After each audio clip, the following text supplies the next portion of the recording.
মহরে ফাতেমি কি সুন্নাত? দেখুন, মহরে ফাতেমি এটা সুন্নাত। নবী সাল্লাল্লাহু আলাইহি ওয়াসাল্লাম তার মেয়ে ফাতেমা রাদিয়াল্লাহু তাআলা আনহার জন্য যে মহর ধার্য করে সেটা সুন্নাত।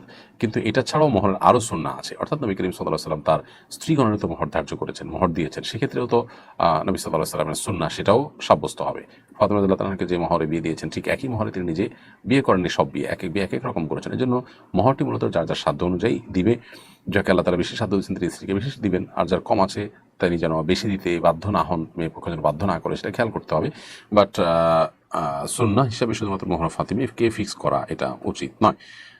ফাতেমা রাদিয়াল্লাহু তাআলা আনহার মহর ছিল 480 দিরহাম। এই 480 দিরহাম যদি আপনি মহর দেন সেটা যেমন সুন্নাত হবে। আবার উম্মে হাবিবা রাদিয়াল্লাহু তাআলা আনহা ছাড়া নবী সাল্লাল্লাহু আলাইহি ওয়াসাল্লাম স্ত্রীদের মহর ছিল 500 দিরহাম, কারোর ছিল উম্মে হাবিবা রাদিয়াল্লাহু তাআলার মহর ছিল 4000 দিরহাম।